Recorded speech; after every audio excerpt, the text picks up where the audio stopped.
السلام عليكم ورحمة الله وبركاته. هلا شباب، في حلقة جديدة في قناتنا في ذا هاكر. ويعني في هذه الحلقة يعني اعتذار كذا لكم، يعني أن يعني على انقطاعنا هذه الأيام وكذا، لكن والله مشغول مشغول مشغول والله. يعني حتى زميلي يعني وكل إنسان يعني بظروفه.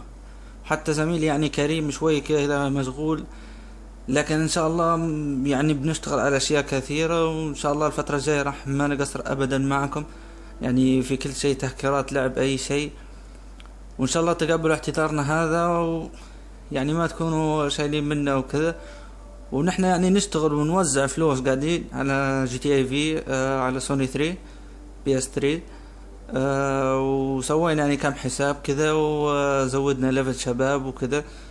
وان شاء الله ما تزعلوا منا ولا اي شيء، وان شاء الله راح تلقوا اشياء كثيرة قادمة ان شاء الله.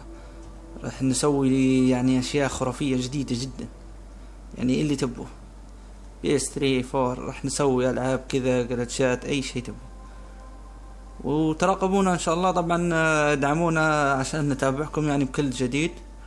ولو في اي طلبات او اي شيء، تكرات او اي شيء، العاب او كذا، او بي اس 3 يعني تبغى فلوس او اي شيء على حسابك، تزويد ليفل، اي شيء، يعني بلغنا تحت في تعليق، وان شاء الله ما نقصر معك ابدا ان شاء الله. وتقبل اعتذارنا يعني على كنا مشغولين شوي هذا الاسبوع، معلش يعني ظروف خاصة، وكل انسان يعني بظرفه وكذا. وان شاء الله راح تلقوا كل جديد. لا تنسوا طبعا لايك، سبسكرايب مفضلة، وتابعونا راح تنبهروا باللي جاي ان شاء الله. والسلام عليكم ورحمة الله وبركاته.